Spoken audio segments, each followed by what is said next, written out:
বিসমিল্লাহির রহমানির রহিম।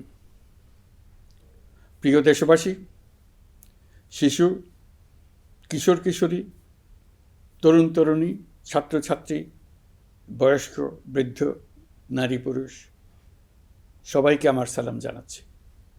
আসসালামু আলাইকুম। আজ 5ই অগাস্ট, জুলাই গণ অভ্যুত্থান দিবস। বাংলাদেশের ইতিহাসের এক অবিস্মরণীয় দিন। 1 বছর আগে এই দিনে জুলাই গণ অভ্যুত্থান পূর্ণতা পায়।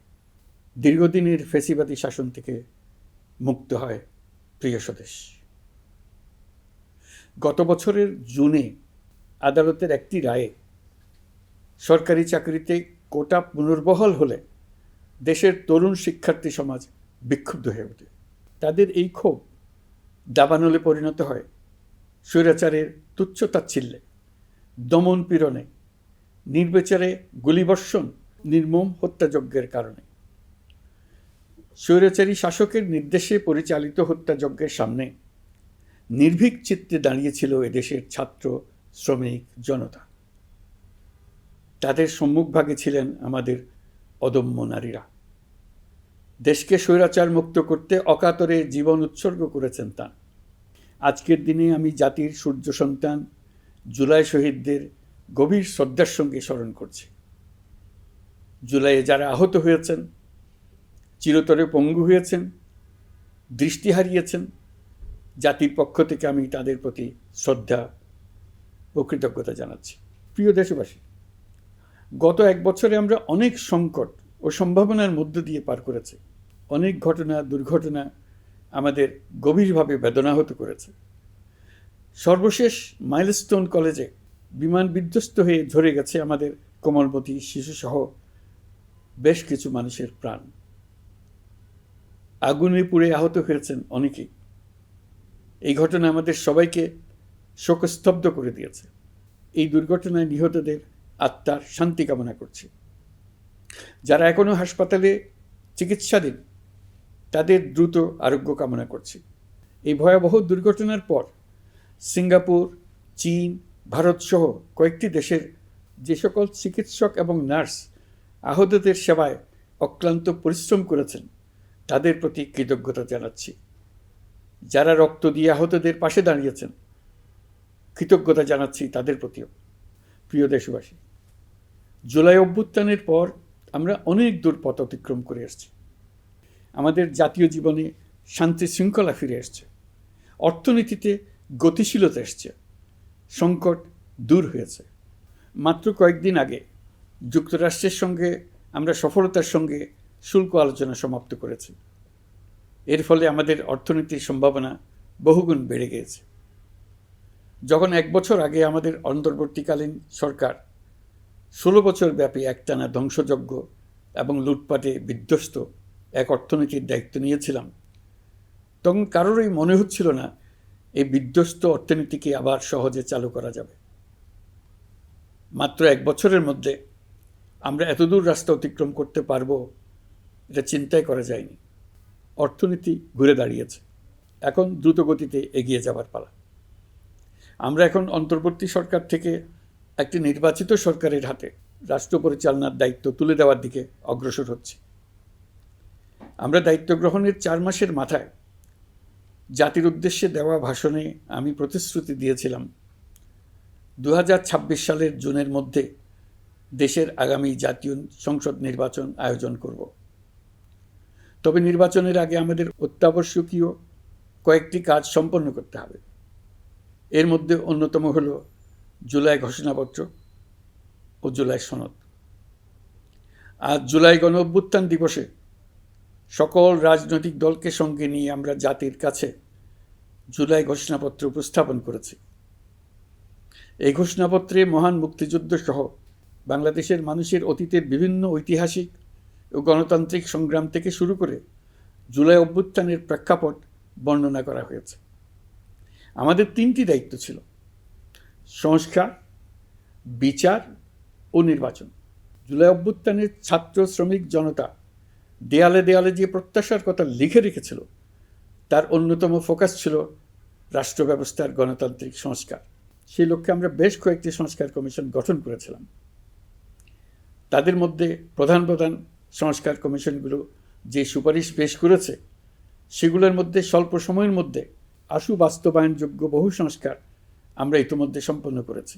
এই সংস্কারগুলোর মাধ্যমে অর্থনৈতিক খাত, বিচার ব্যবস্থা ও জনপ্রশাসনে গতিশীলতা আসবে, স্বচ্ছতা ও জবাবদিহিতা বহুলাংশে বৃদ্ধি পাবে, দুর্নীতি, অনিয়ম ও হয়রানি হ্রাস পাবে। দীর্ঘমেয়াদী সংস্কার কাজ বাস্তবায়নের লক্ষ্যে আমরা জাতীয় ঐকমত্য কমিশন গঠন করেছিলাম। এই কমিশনে 30টির অধিক রাজনৈতিক দল ও জোট স্বতঃস্ফূর্তভাবে অংশগ্রহণ করেছে, তাদের মতামত দিয়েছে। প্রাথমিক পর্যায়ে ঐকমত্য কমিশন 166টি সুপারিশ নিয়ে 30টির বেশি রাজনৈতিক দলের সঙ্গে প্রায় 2 মাস ধরে দলগত ও জোটগতভাবে আলোচনা করেছিল। এই প্রক্রিয়ায় যেসব বিষয়ে রাজনৈতিক দলগুলোর মধ্যে ঐকমত্য প্রতিষ্ঠিত হয়েছিল সেগুলো বাদ দিয়ে কমিশনের পক্ষ থেকে 19টি মৌলিক সংস্কারের বিষয় চিহ্নিত করা হয়। দ্বিতীয় পর্যায়ে 23 দিন ধরে আলোচনা শেষে 19টি বিষয়ের বেশিরভাগ ক্ষেত্রেই ঐকমত্য প্রতিষ্ঠা করা সম্ভব হয়েছে, যদিও কয়েকটি ক্ষেত্রে কিছু কিছু রাজনৈতিক দলের নোট অফ ডিসেন্ট রয়েছে। সংস্কারের ক্ষেত্রে আমরা আমাদের লক্ষ্যে পৌঁছাতে পেরেছি। ঐকমত্য কমিশনের পরিচালনায় দেশের সকল রাজনৈতিক দল মিলে দীর্ঘদিন ধরে প্রতিনিয়ত আলাপ আলোচনার ভিত্তিতে জুলাই সনদ চূড়ান্ত হওয়ার পর্যায়ে এসছে। জুলাই সনদ একটি ঐতিহাসিক অর্জন। এটা শুধু আমাদের রাজনৈতিক ইতিহাসে নয়, বৃহত্তর পরিমণ্ডলের রাজনৈতিক ইতিহাসেও স্মরণীয় হয়ে থাকবে। দলিল তো স্মরণীয় হয়ে থাকবেই, এটা রচনার প্রক্রিয়াও স্মরণীয় হয়ে থাকবে। এই দলিল প্রণয়নের জন্য আমি সকল রাজনৈতিক দলের নেতৃবৃন্দকে এবং ঐকমত্য কমিশনের সদস্যবৃন্দকে, বিশেষ করে এই উদ্যোগের নেতৃত্বদানকারী প্রফেসর আলী রিয়াজকে জাতির পক্ষ থেকে অশেষ কৃতজ্ঞতা ও ধন্যবাদ জানাচ্ছি। রাজনৈতিক দলের প্রতিনিধিরা অত্যন্ত সৌহার্দ্যপূর্ণ পরিবেশে আলোচনায় অংশ নিয়েছেন। মতপার্থক্য থাকা সত্ত্বেও সকল রাজনৈতিক দলের মধ্যে ঐকমত্য তৈরির চেষ্টা ছিল। আমরা আশা করছি এই ঐকমত্যের ভিত্তিতে অচিরে রাজনৈতিক দলগুলি জুলাই সনদে স্বাক্ষর করবে এবং এর বাস্তবায়নেও ঐকমত্যে পৌঁছাবে। জুলাই সনদ বাংলাদেশে সুষ্ঠুভাবে ক্ষমতা হস্তান্তর, জবাবদিহিমূলক রাষ্ট্রীয় প্রতিষ্ঠানগুলোর স্বাধীনতা ও সক্ষমতা, নাগরিক অধিকারের সত্যিকারের বাস্তবায়ন, রাষ্ট্রীয় সম্পদ ও সামর্থ্যের ব্যবস্থাপনা নিশ্চিত করবে। আমাদেরকে নিশ্চিত করতে হবে ভবিষ্যতের কোনো সরকারই যেন আর ফ্যাসিস্ট হয়ে উঠতে না পারে। রাষ্ট্রকে এমনভাবে মেরামত করতে হবে যাতে কখনো কোথাও ফ্যাসিবাদের লক্ষণ পাওয়া গেলেই সেটিকে যেন তাৎক্ষণিকভাবে সেখানেই নির্মূল করা যায়, আর যেন 16 বছরের জন্য অপেক্ষা করতে না হয়, বহু মানুষকে প্রাণ দিতে না হয়, আমাদের যেন আরেকটি গণ অভ্যুত্থানের প্রয়োজন না হয়। জুলাই আগস্টের মানবতাবিরোধী অপরাধ মামলায় বিচার কাজ দৃঢ়ভাবে এগিয়ে চলেছে। বিচারের আনুষ্ঠানিক শুনানি পর্বও শুরু হয়েছে। ইতিহাসের নির্মম হত্যাযজ্ঞে যারা জড়িত তাদের বিচার এদেশের মাটিতে হবেই। বিচার প্রক্রিয়া ও এর ফলাফল ক্রমান্বয়ে মানুষের কাছে প্রকাশিত হতে থাকবে। বিচারের পুরো প্রক্রিয়া দেশবাসীর কাছে স্বচ্ছ ও দৃশ্যমান রাখা হচ্ছে। এবার আমাদের সর্বশেষ দায়িত্ব পালনের পালা, নির্বাচন অনুষ্ঠান। আজ এই মহান দিবসে আপনাদের সামনে এই বক্তব্য রাখার পর থেকেই আমরা আমাদের সর্বশেষ এবং সবচাইতে গুরুত্বপূর্ণ অধ্যায়ে প্রবেশ করব। আমরা এবার একটা নির্বাচিত সরকারের কাছে দায়িত্ব হস্তান্তরের প্রক্রিয়া শুরু করব। অন্তর্বর্তী সরকারের পক্ষ থেকে আমি প্রধান নির্বাচন কমিশনারের কাছে চিঠি পাঠাবো যেন নির্বাচন কমিশন আগামী রমজানের আগে 2026 সালের ফেব্রুয়ারি মাসে জাতীয় নির্বাচন অনুষ্ঠানের আয়োজন করেন। আপনারা সকলেই দোয়া করবেন যেন সুন্দরভাবে নির্বাচন অনুষ্ঠান করে এদেশের সকল নাগরিক একটি নতুন বাংলাদেশ গড়ার কাজে সফলভাবে এগিয়ে যেতে পারে। আমরা সরকারের পক্ষ থেকে এই নির্বাচন যাতে সুষ্ঠু, শান্তিপূর্ণ এবং উৎসবমুখরভাবে সম্পন্ন করা যায় সেজন্য সকল প্রকার সাহায্য সহযোগিতা প্রদান করব। এবারের নির্বাচন যেন আনন্দ উৎসবের দিক থেকে, শান্তি শৃঙ্খলার দিক থেকে, ভোটার উপস্থিতির দিক থেকে সৌহার্দ্য ও আন্তরিকতার দিক থেকে দেশের ইতিহাসে স্মরণীয় হয়ে থাকে। সেই জন্য সকল আয়োজন সম্পন্ন করতে আগামীকাল থেকে আমরা সকলেই মানসিক প্রস্তুতি ও প্রাতিষ্ঠানিক আয়োজন শুরু করব। নির্বাচনে ভোটারদের সম্পর্কে দুই একটা কথা বলতে চাই। এবার আমরা প্রবাসী ভোটারদের ভোট দেওয়ার আয়োজন নিশ্চিত করতে চাই। অর্থনৈতিক দিক থেকে সম্পূর্ণ বিধ্বস্ত বাংলাদেশ যে আবার দ্রুত ঘুরে দাঁড়াতে পেরেছে, তার বড় কারণ হলো আমাদের রেমিটেন্স যোদ্ধাদের ঐতিহাসিক অবদান। নির্বাচনে তাদের অংশগ্রহণ নিশ্চিত করার জন্য নির্বাচন কমিশন প্রস্তুতি নিচ্ছে। নারী ভোটাররা যেন দেশের সর্বত্র নির্দ্বিধায় আনন্দোৎসাহ সহকারে তাদের ভোট দিতে পারে, এটা নিশ্চিত করতে চাই। এবার যেন কেন্দ্রে কেন্দ্রে নারী ভোটারদের ঢল নামে, আমরা সেই লক্ষ্যে সমস্ত ব্যবস্থা গ্রহণ করব। দেশের মানুষের ভোটাধিকার কেড়ে নেবার কারণে গত 15 বছর ধরে নাগরিকবৃন্দ ভোট দিতে পারেনি। এবারের নির্বাচনে আমরা আমাদের বকেয়া আনন্দসহ মহা আনন্দে ভোট দিতে চাই। এবারের নির্বাচনে জীবনে প্রথমবার ভোট দিতে যাবে এরকম ভোটাররা নানা উৎসবের মধ্য দিয়ে ভোট কেন্দ্রে যাবে, তাদের এই দিনটি স্মরণীয় করে রাখার জন্য। এর মধ্যে নতুন নারী ভোটার থাকবে, নতুন পুরুষ ভোটার থাকবে। এর মধ্যে এমন ভোটার থাকবে যারা 15 বছর আগে থেকেই ভোট দিতে পারত, কিন্তু জীবনে একবারও ভোট দিতে পারেনি। এর মধ্যে আসবে যারা 10 বছর আগে, 5 বছর আগে ভোট দিতে পারত কিন্তু পারেনি। আর আসবে ভাগ্যবান ও ভাগ্যবতীর দল, যারা এই প্রথমবার ভোটার হওয়ার যোগ্যতা লাভ করলো এবং সঙ্গে সঙ্গে ভোট দেওয়ার সুযোগও পেয়ে গেল। নির্বাচনের দিনকে আমরা ঈদের উৎসবের মতো করতে চাই। এবারের ভোটের আনন্দ থাকবে সবার মধ্যে। আপনারা সবাই বাচ্চা কাচ্চাদের নিয়ে ভোট কেন্দ্রে যাবেন। নাগরিক অধিকার প্রয়োগের মহা আনন্দ পরবর্তী বংশধরদের কাছে তুলে ধরার জন্য এখন থেকে প্রতিদিন আলাপ আলোচনা করুন। আপনার এলাকায় ভোটদান ব্যবস্থা কেমন হলে সুন্দর হয়, কেমন হলে আনন্দমুখর হয়, সেটা আগে থেকে ঠিক করার জন্য। নতুন বাংলাদেশ গড়ার কাজের ভিত্তি রচনা হবে এবারের নির্বাচনে। তার জন্য প্রস্তুতি নিন। প্রিয় দেশবাসী, দেশের ইতিহাসে এখন পর্যন্ত যতগুলো বড় সংঘাত, সহিংসতার ঘটনা ঘটেছে, তার সবগুলোর নেপথ্য কারণ ছিল ত্রুটিপূর্ণ নির্বাচন। ত্রুটিপূর্ণ নির্বাচনের মধ্য দিয়ে কোনো দল যদি গায়ের জোরে নির্বাচিত হয়ে ক্ষমতায় আসে, তার চূড়ান্ত পরিণতি কী, তার জুলাই অভ্যুত্থান আমাদের দেখিয়ে দিয়েছে। আমরা ইতিহাসের কলঙ্কিত কোনো অধ্যায়ের পুনরাবৃত্তি আর করতে চাই না। আপনারা প্রত্যেকেই অবগত আছেন, একটা গোষ্ঠী নির্বাচনকে বাধাগ্রস্ত করার জন্য উন্মুখ হয়ে আছে। তারা দেশের গণতান্ত্রিক অগ্রযাত্রাকে ব্যাহত করতে দেশের বাইরে বসে ভেতরে থেকে নানা অপচেষ্টায় লিপ্ত রয়েছে। আমাদেরকে অবশ্যই খেয়াল রাখতে হবে তারা যেন নির্বাচনকে সংঘাতময় করে তোলার কোনো রকমের সুযোগ না পায়। মাথায় রাখবেন, পরাজিত শক্তি নির্বাচনের আগ পর্যন্ত বারবার মাথাচাড়া দিয়ে ওঠার চেষ্টা করবে, কিন্তু একটি অবাধ, সুষ্ঠু, নিরপেক্ষ নির্বাচন সফলভাবে আয়োজন করা গেলে অপশক্তির পরাজয় চূড়ান্ত হবে। নির্বাচন সংক্রান্ত বিষয়ে প্রতিনিয়ত পরামর্শ নেওয়ার জন্য আমরা প্রযুক্তির সাহায্য নেব। এই জন্য একটি অ্যাপ তৈরির উদ্যোগ নিচ্ছি। দ্রুত এই অ্যাপটি চালু হবে। আপনারা আপনাদের সকল পরামর্শ, সকল মতামত, সকল আশঙ্কা এবং উদ্যোগের কথা এই অ্যাপের মাধ্যমে আমাদেরকে জানাবেন। আমরা তা যথাযথ কর্তৃপক্ষকে জানিয়ে দেব, সমস্যা সমাধানের জন্য ব্যবস্থা নেব। রাজনৈতিক দলগুলোর প্রতি আমার আহ্বান থাকবে, আপনাদের নির্বাচনী ইশতেহারে, আপনাদের প্রতিশ্রুতি, প্রতিজ্ঞা, পরিকল্পনায় কোনো কিছুতেই যেন তরুণরা বাদ না পড়ে, নারীরা বাদ না পড়ে। মনে রাখবেন, যে তরুণ তরুণীরা বাংলাদেশকে বদলে দিয়েছে, তারা বিশ্বকেও বদলে দেওয়ার ক্ষমতা রাখে। আপনার দল থেকে তাদেরকে সেই সুযোগ দেওয়ার উদ্যোগ নেন। আগামী নির্বাচনে সবাই নিরাপদে যার যার পছন্দের প্রার্থীকে ভোট দেবে, এটা নিয়ে কারো কোনো আপত্তির সুযোগ রাখা যাবে না। আমরা সবাই সবার পছন্দের প্রতি সম্মান দেখাবো, এটাই হোক আমাদের প্রতিজ্ঞা।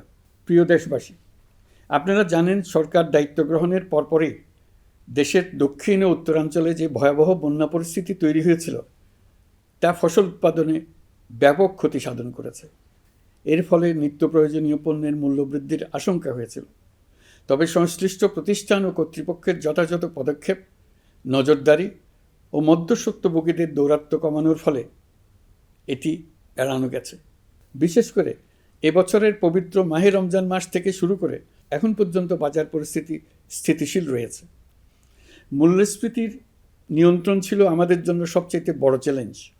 ভঙ্গুর অর্থনীতি ও বন্যার কারণে খাদ্য মূল্যস্ফীতি হয়েছিল প্রায় 14%।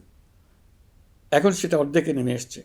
আমরা আশা করছি ডিসেম্বরের মধ্যে এটা 6% নেমে আসবে। এই জুন মাসে দেশের সার্বিক মূল্যস্ফীতি কমে 8.48% হয়েছে, যা বিগত 35 মাসের মধ্যে সর্বনিম্ন।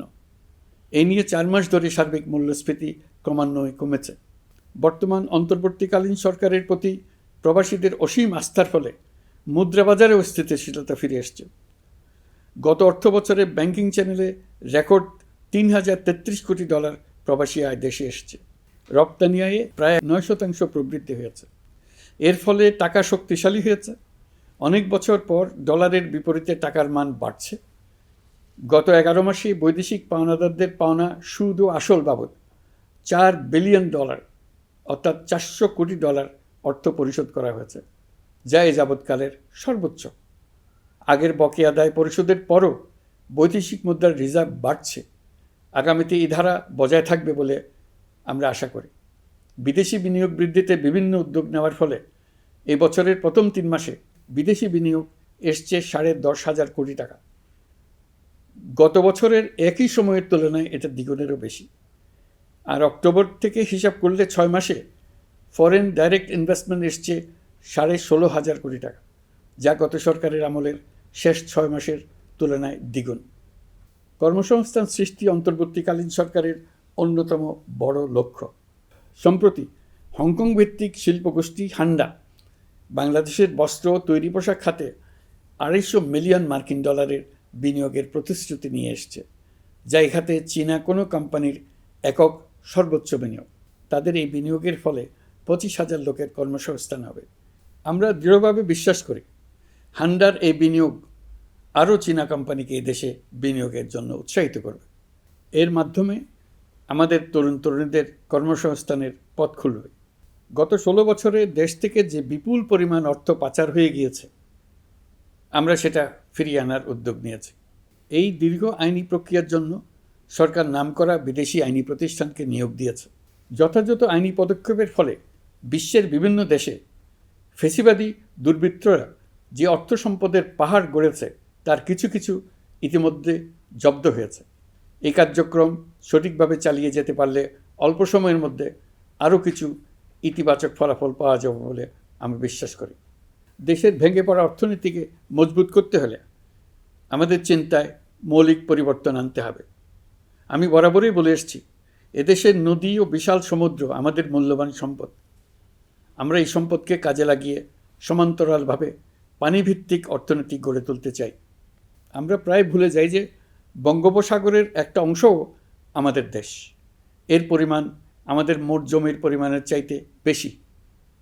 আমরা প্রায় সবসময় জমিভিত্তিক আমাদের অর্ধেক দেশ নিয়ে মাথা ঘামাই, বাকি পানিভিত্তিক অর্ধেক দেশকে হিসাবেই ধরি না, কারণ আমরা ওই অংশে বসবাস করি না। আমরা তো হাওর বাওরেও বসবাস করি না, তাই বলে তো তাকে হিসাবের বাইরে রাখি।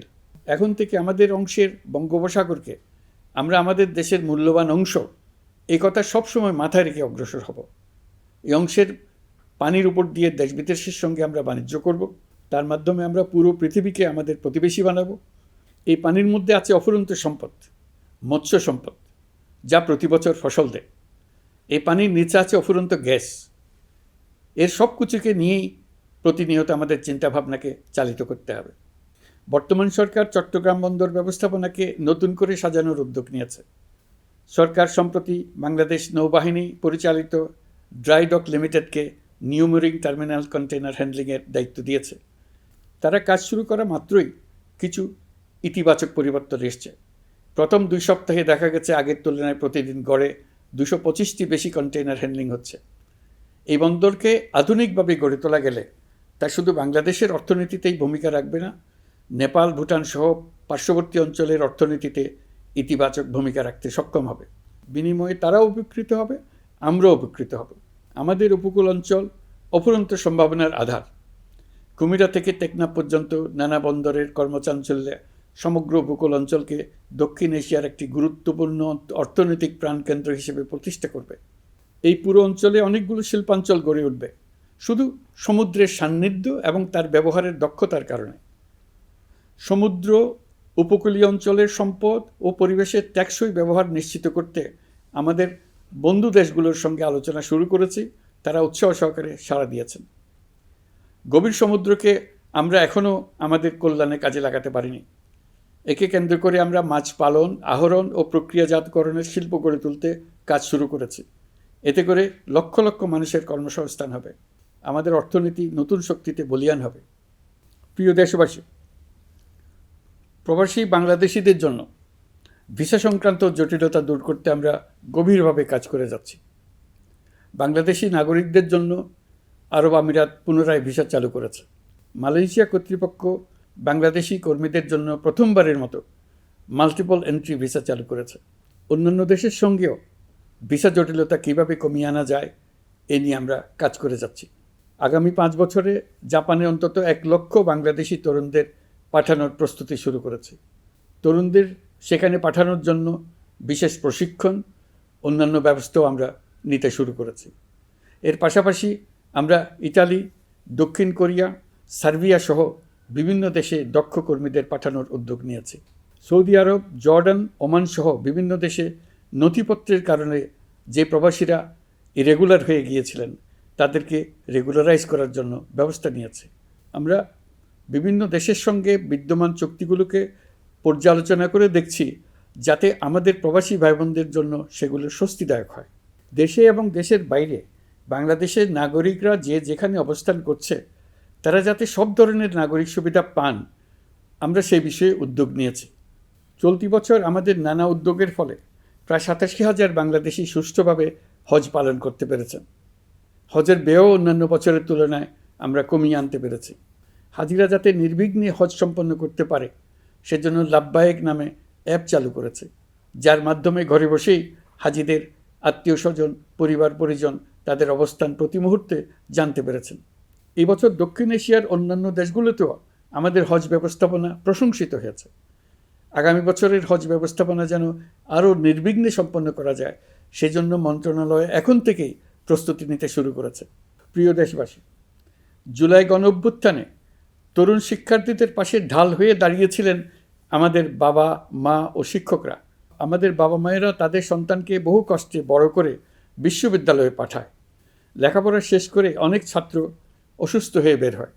এর কারণ আবাসিক হলের নোংরা পরিবেশ, খাবারের নিম্নমান, তার উপর দলীয় সন্ত্রাসীদের দমনপীড়ন। বিশ্ববিদ্যালয়ে পড়াশোনার পরিবর্তে প্রতিদিন শিক্ষার্থীদের জোর করে রাজনৈতিক দলের প্রোগ্রামে নিয়ে যাওয়া হতো। প্রশাসন ও শিক্ষকরা সবই জানতেন, অথচ কেউ এটি থামাতে পারেননি, চেষ্টাও করেননি। কারণ শিক্ষকদের একটি বড় অংশ প্রমোশনের জন্য, সুবিধার জন্য দলীয় রাজনীতিতে জড়িত ছিলেন, নিপীড়কের ভূমিকায় ছিলেন। প্রতিটি বিশ্ববিদ্যালয়ের আবাসিক হলগুলোতে দলীয় সন্ত্রাসীদের নিয়ন্ত্রণ আর অমানসিক নির্যাতন চলত। সেখানে গড়ে তোলা হয়েছিল টর্চার সেল। অন্তর্বর্তী সরকার প্রতিশ্রুতিবদ্ধ যে আমরা আর কখনো শিক্ষা প্রতিষ্ঠানগুলোকে এমন কোনো রাজনীতি দ্বারা কলুষিত হতে দেব না যা পড়াশোনার পরিবেশ নষ্ট করে, তরুণদের জীবন ধ্বংস করে। বাবা মায়েদের যেন সন্তানকে বিশ্ববিদ্যালয়ে পড়তে পাঠিয়ে আর কখনো শঙ্কায় থাকতে না হয়। বর্তমান সরকার দায়িত্ব গ্রহণের পরপরই শিক্ষা ব্যবস্থার উন্নতির জন্য ধারাবাহিকভাবে পরামর্শ কমিটির সঙ্গে বৈঠক করেছে, বিভিন্ন উদ্যোগ হাতে নিয়েছে। বিদ্যালয়গুলোতে শিক্ষার মান কীভাবে বাড়ানো যায় সে বিষয়ে বিভিন্ন উদ্যোগ নেওয়া হচ্ছে। সরকার কিছুদিন আগে সারা দেশের সরকারি প্রাথমিক বিদ্যালয়ের সব প্রধান শিক্ষকের বেতনের গ্রেড 1 ধাপ বাড়িয়ে 10ম গ্রেড করার সিদ্ধান্ত নিয়েছে। এটি একটি যুগান্তকারী সিদ্ধান্ত। প্রাথমিক বিদ্যালয়গুলিতে শূন্য পদে 6,500 প্রধান শিক্ষক নিয়োগের প্রক্রিয়া চলছে। প্রাথমিকের পড়াশোনার পদ্ধতিগত পরিবর্তনের দিকেও আমরা মনোযোগ দিচ্ছি। সব স্কুলে ইন্টারনেট সংযোগ ও মাল্টিমিডিয়া শ্রেণীকক্ষ তৈরির নির্দেশ দেওয়া হয়েছে। পার্বত্য চট্টগ্রামে কমপক্ষে 100টি স্কুলে এবছরের মধ্যেই ই-লার্নিং চালু হবে। ঢাকা চট্টগ্রামের অভিজ্ঞ শিক্ষকরা প্রযুক্তির সহায়তায় এসব স্কুলে শিক্ষকতা করে সেখানকার শিক্ষক ঘাটতি পূরণ করবেন। যেসব এলাকায় বিদ্যুতের ঘাটতি রয়েছে সেখানে সোলার প্যানেল বসিয়ে বিদ্যুতের ঘাটতি নিরসন এবং মোবাইল নেটওয়ার্ক ও স্টারলিংক পরিষেবা ব্যবহার করে এই সংকট মোকাবেলা করা হচ্ছে। স্কুলগুলোতে মেয়েদের জন্য বিশেষ ব্যবস্থা গ্রহণ করে তাদের পড়াশোনার উপযোগী করে তোলা হচ্ছে। স্কুলের অবকাঠামোকে নারীবান্ধব করে তুলতে স্কুল ভবন নির্মাণের সময় কমিটিতে নারী স্থপতি রাখার নিয়ম করা হয়েছে। আমাদের লক্ষ্য হলো স্কুল ভবনের ডিজাইন থেকে শুরু করে পড়াশোনার পরিবেশ চিন্তাভাবনায় মেয়েদেরকে বিশেষভাবে গুরুত্ব দেওয়া, যাতে তারা ব্যক্তিগত নিরাপত্তা ও স্বাস্থ্যের দিক থেকে স্বস্তিদায়ক পরিবেশে পড়াশোনা করতে পারে। প্রিয় দেশবাসী, জুলাই গণ অভ্যুত্থানে শহীদ ও আহত যোদ্ধাদের জন্য আমরা নিরলসভাবে কাজ করে যাচ্ছি। এখন পর্যন্ত 775টি শহীদ পরিবারকে প্রায় 100 কোটি টাকার সঞ্চয়পত্র ও মাসিক ভাতা বাবদ ব্যাংক চেক দেওয়া হয়েছে। অবশিষ্ট যারা আছেন তাদেরও কয়েকটি আইনগত বিষয় নিষ্পত্তি সাপেক্ষে সঞ্চয়পত্র দেওয়ার প্রক্রিয়া চলছে। এর পাশাপাশি আহত 13,800 জন জুলাই যোদ্ধাকে 3টি ক্যাটাগরিতে নগদ টাকা ও চেক বাবদ 153 কোটি 4 লাখ টাকা প্রদান করা হয়েছে। 78 জন অতি গুরুতর আহত জুলাই যোদ্ধাকে সিঙ্গাপুর, থাইল্যান্ড, তুরস্ক এবং রাশিয়ার উন্নত চিকিৎসার জন্য পাঠানো হয়েছে এবং চিকিৎসা ব্যয় বাবদ এ পর্যন্ত প্রায় 100 কোটি টাকা ব্যয় হয়েছে। আহতদের পুনর্বাসনের জন্য সরকারের সবকটি মন্ত্রণালয়ের সম্মিলিত প্রচেষ্টায় বিভিন্ন ধরনের উদ্যোগ নেওয়া হচ্ছে। ফেসিবাদী সরকারের আমলে দেশের শহরে বন্দরে হাজারো প্রতিষ্ঠান, সড়ক, সেতু, সেনানিবাস, যুদ্ধজাহাজ, স্কুল, কলেজ, বিশ্ববিদ্যালয়ের নাম পরিবর্তন করে স্বৈরাচার তার নিজের এবং নিজের পরিবারের সদস্যদের নামে চালু করেছিল। আমরা সব নাম পরিবর্তন করে আগের নাম বা মানানসই নাম করে দিয়েছি। প্রিয় দেশবাসী, অন্তর্বর্তীকালীন সরকার এমন এক অবস্থায় দেশের দায়িত্বভার গ্রহণ করেছিল যখন প্রতিটি গণতান্ত্রিক প্রতিষ্ঠান, অফিস, আদালত বিধ্বস্ত অবস্থায় ছিল। আমাদের প্রথম এবং প্রাথমিক কাজ ছিল এই প্রতিষ্ঠানগুলোর সংস্কার এবং পুনর্নির্মাণে হাত দেওয়া, আইনশৃঙ্খলা বাহিনী পুনর্গঠন, অর্থনীতি পুনরুদ্ধার, আইন আদালত, নির্বাচন কমিশন সহ যাবতীয় গণতান্ত্রিক প্রতিষ্ঠানকে সচল করা এবং নাগরিকদের নিকট দায়বদ্ধ করে তোলা। রক্তাক্ত জুলাই ছিল স্বৈরাচারের বিরুদ্ধে তরুণদের পুঞ্জীবিত ক্ষোভের বহিঃপ্রকাশ। 16 বছর ধরে সরকারের স্বৈরাচারী আচরণের বিরোধিতা করে যতগুলো আন্দোলন হয়েছে, প্রতিটিতেই দলীয় সন্ত্রাসীরা অস্ত্র হাতে আন্দোলনকারীদের আক্রমণ করেছে। প্রতিটি আন্দোলনকেই দমন করার জন্য দলীয় সন্ত্রাসীরা সর্বোচ্চ আঘাত করেছে, যেখানে আইনশৃঙ্খলা বাহিনীকেও অংশ নিতে নির্দেশ দেওয়া হয়েছে অথবা দাঁড়িয়ে দর্শকের ভূমিকায় থাকতে বলা হয়েছে। একটি স্বাধীন বিচার বিভাগের জন্য অন্তর্বর্তী সরকার সংস্কার কাজ হাতে নিয়েছে। বিচার বিভাগীয় সংস্কার কমিশনের প্রস্তাবনা অনুযায়ী সুপ্রিম কোর্ট বিচারক নিয়োগ সহ যে সকল কাজ এই সরকার স্বল্প সময়ের মধ্যে করে যেতে পারবে, সে সকল কাজের অধিকাংশ ইতিমধ্যে সম্পন্ন করা হয়ে গেছে। বাকি কাজ চলমান রয়েছে। স্বৈরাচার আমলে দলীয় বাহিনীতে পরিণত হওয়া ভঙ্গুর আইনশৃঙ্খলা বাহিনীকে নতুন করে গড়ে তোলার জন্য আমরা সর্বোচ্চ ব্যবস্থা নিয়েছি। আইনশৃঙ্খলা বাহিনী দ্বারা কোনো মানবাধিকার লঙ্ঘন যাতে না ঘটে, সেই জন্য পুলিশ সদর দপ্তরে একটি সেল কার্যকর করা হয়েছে, যেখানে মানবাধিকার সহ পুলিশ সদস্যদের মাধ্যমে সংগঠিত যে কোনো অপরাধের বিষয়ে অভিযোগ করা যায়। এই সমস্ত সেল অন্যান্য আইন প্রয়োগকারী সংস্থার প্রধান কার্যালয়েও স্থাপন করা হচ্ছে। আসামিদের জিজ্ঞাসাবাদ হবে স্বচ্ছ কাচের ঘরে। হাজতখানায় বন্দীদের মানবিক সেবা নিশ্চিত করা হবে। অভিযান পরিচালনার সময় পুলিশ যেন জিপিএস ট্র্যাকিং সিস্টেম ডিভাইস সহ বডি ক্যামেরা পরিধান করেন তা নিশ্চিত করা হবে। পুলিশ যেন আর কখনোই কোনো আন্দোলন দমনে প্রাণঘাতী অস্ত্র ব্যবহার করতে না পারে, সেই ব্যবস্থা নেওয়া হয়েছে। বেআইনি সমাবেশে বল প্রয়োগের ক্ষেত্রে জাতিসংঘের স্বীকৃত 5টি ধাপ অনুযায়ী পুলিশ সদস্যদের প্রশিক্ষণ দেওয়া হচ্ছে। সব মিলিয়ে স্বরাষ্ট্র মন্ত্রণালয়ের পুলিশ সংস্কার কমিশনের প্রস্তাব অনুযায়ী 16টি সংস্কার কাজ সম্পন্ন হয়েছে। আরও 43টি সংস্কার কাজ সমাপ্ত হওয়ার পথে।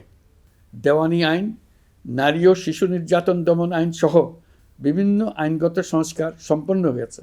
সম্প্রতি সরকার ফৌজদারি কার্যবিধি সংশোধন অধ্যাদেশ 2025 অনুমোদন করেছে। এর ফলে এখন থেকে কোনো ব্যক্তিকে আটকের পর 12 ঘন্টার মধ্যে যত দ্রুত সম্ভব পরিবারকে জানাতে হবে। আটককৃত ব্যক্তিকে আইনজীবীর সঙ্গে সাক্ষাতের সুযোগ দিতে হবে। গ্রেপ্তারকৃত ব্যক্তি রিমান্ডের পর অসুস্থ বা আহত হলে তাকে ডাক্তার কর্তৃক পরীক্ষা করতে হবে এবং আঘাতের কারণ নিশ্চিত হতে হবে। তার প্রয়োজনীয় চিকিৎসা দিতে হবে। এক্ষেত্রে পুলিশের দায় থাকলে আইনি ব্যবস্থা নেওয়ার বিধান যুক্ত করা হয়েছে। এই আইনের ফলে গ্রেফতার ও আটক নিয়ে মানুষের হয়রানি অনেক কমে আসবে, পুলিশের জবাবদিহিতে বাড়বে এবং বিচারের কাজ দ্রুততর হবে। পুলিশ সংস্কার কমিশনের সুপারিশ ছিল কোনো ব্যক্তি থানায় জিডি করতে গেলে অবশ্যই তা গ্রহণ করতে হবে।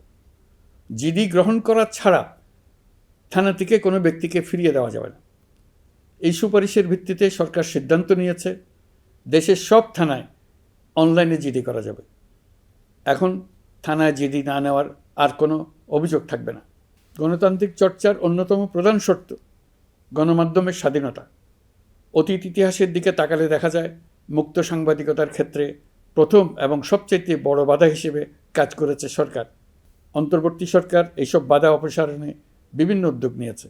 আমরা সমালোচনাকে উন্মুক্ত করে দিয়েছি। যে কেউ চাইলেই যে কোনো মাধ্যমে, সেটা মূলধারার গণমাধ্যম হোক কিংবা সামাজিক যোগাযোগ মাধ্যমেই হোক, সরকারের সমালোচনা করতে পারছেন। এমনকি রাষ্ট্রীয় গণমাধ্যমেও সরকারের সমালোচনা করা যাচ্ছে। নিকট অতীতে যা ছিল অকল্পনীয়। সাংবাদিকদের জবাবদিহিতা নিশ্চিত করার জন্য সরকার ইতিমধ্যে প্রেস কাউন্সিল পুনর্গঠন করেছে। আপনারা জানেন, সামাজিক যোগাযোগ মাধ্যমে প্রতিদিন বিপুল পরিমাণ গুজব ও অপতথ্য ছড়িয়ে পড়ছে।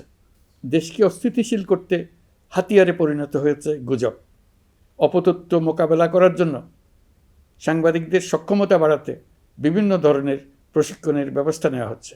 স্বৈরাচারী সরকার আমলে সাংবাদিকতার ক্ষেত্রে বড় বাধা ছিল ডিজিটাল নিরাপত্তা আইন, যা পরে সাইবার নিরাপত্তা আইন রূপে আবির্ভূত হয়েছিল। আমরা এই আইনটি বাতিল করেছি। এই আইনের অধীনে সাংবাদিকদের বিরুদ্ধে করা সব মামলা বাতিল করা হয়েছে।